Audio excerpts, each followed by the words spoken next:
Science is not the learning of facts but the training of the mind to think, and that is why science has revolutionized the human existence.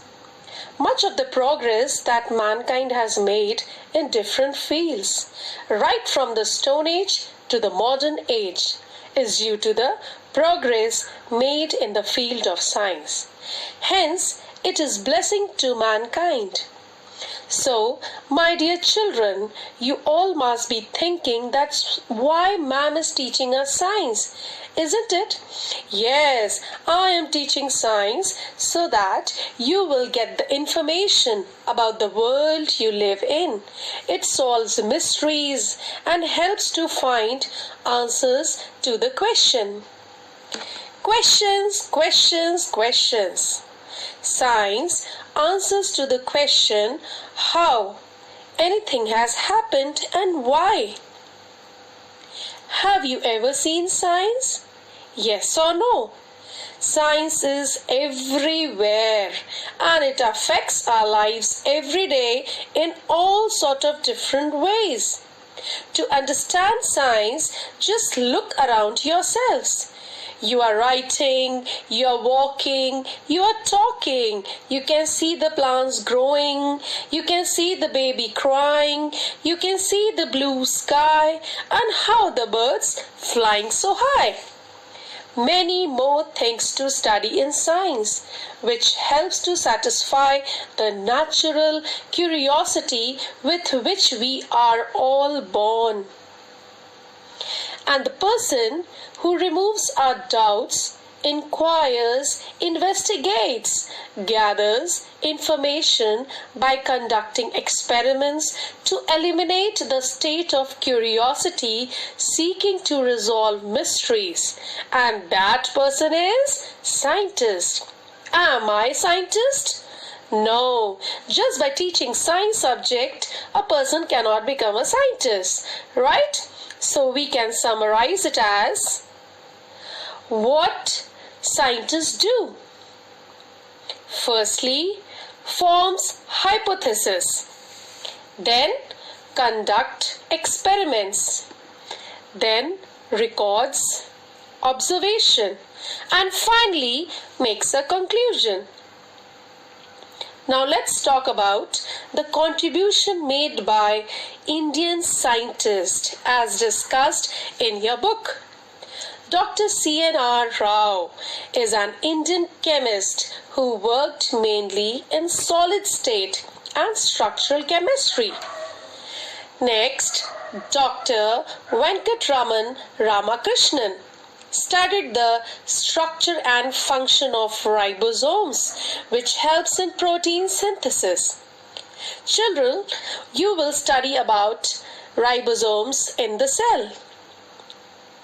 Next, Dr. S.N. Bose provided the foundation for Bose-Einstein statistics and the theory of Bose-Einstein condensate, which is the fifth state of matter.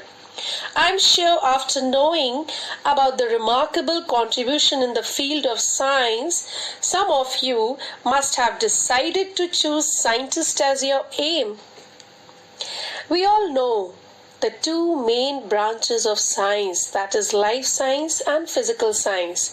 Here we are going to talk about physical science, which is further divided into physics and chemistry. Please spell it along with me. CHEMISTRY.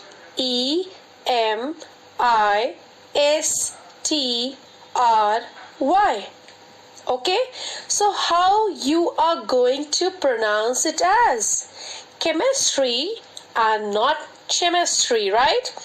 The word chemistry derives from the word alchemy, which was flourished during the Middle Ages.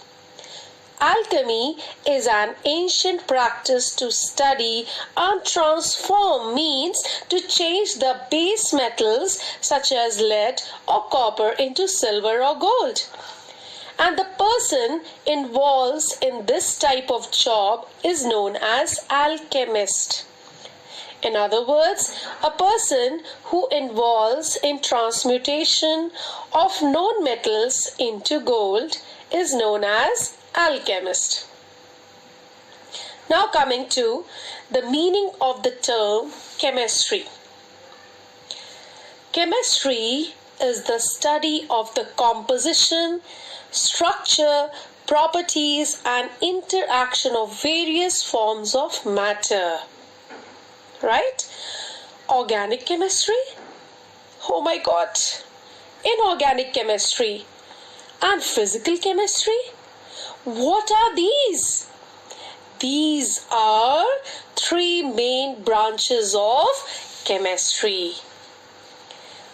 So, I'll be explaining organic chemistry first, which deals with carbon-containing compounds.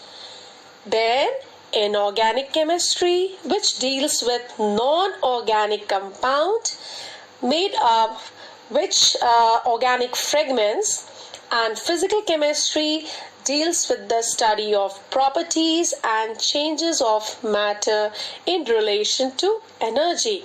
Okay, children, till now any confusion? Okay. One day, a student asked me that, Shweta ma'am, are we going to perform the experiments? I said, yes. Yes, beta, why not? Then he said, where, at my home or in class? I told him, not at all. Experiments are always performed in laboratory. Again he asked, what is laboratory? So after the prayer assembly, I asked students to follow me to the chemistry laboratory. After seeing the lab, they all got excited. At that time, class 9 children were busy performing experiments. So I told them that, children, before you all enter inside the lab, there are some safety rules that has to be strictly followed. Firstly, labels and equipment.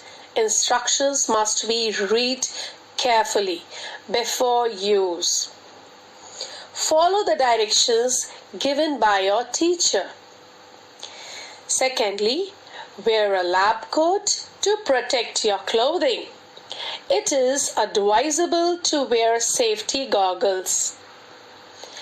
Handle dangerous reagents such as concentrated nitric acid or concentrated sulfuric acid with care. The use of wrong reagent can lead to serious accident. Then, do not heat a test tube containing solution with its mouth facing towards you or your neighbor. Never taste a chemical or inhale its vapor unless your teacher instructs you. Always leave your workstation in good order before leaving the laboratory. At last, if in case any solid or liquid chemical spills on your skin or clothes, wash immediately under running water. Okay? Now we will study about chemistry lab equipment. In between, a child asked, ma'am, why most of the laboratory apparatus used in the lab are made up of glass? I started thinking that how smartly this student has asked such a good question. Then I explained that glass is chemically inert, that is, inactive.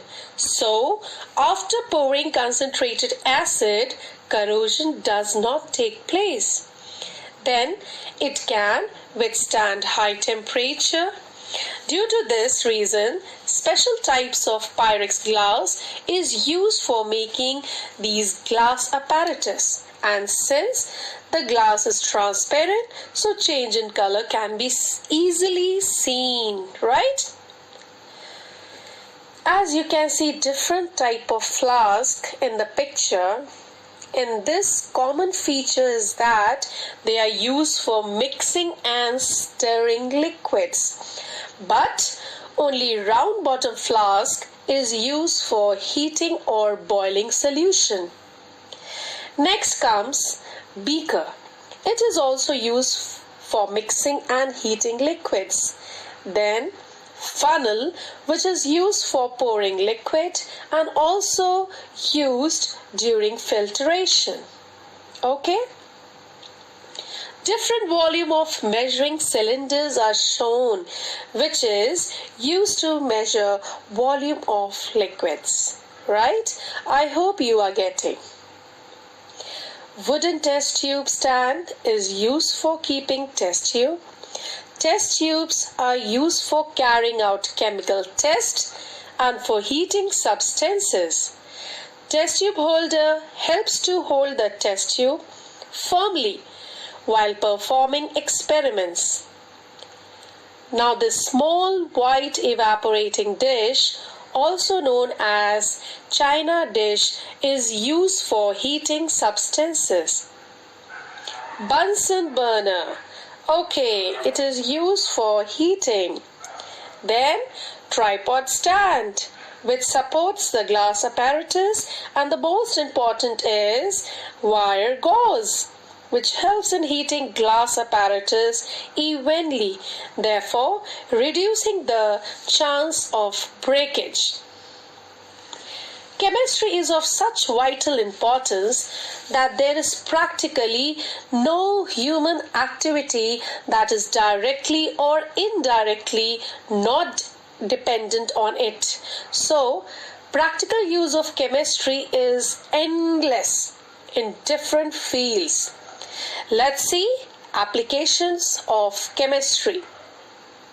In cooking, batteries, food, paper, pills, medicines, soap, petrol, concrete, plastic, clothes that you wear, crackers that you burst during Diwali, and above all, paper that you all use for preparing notes.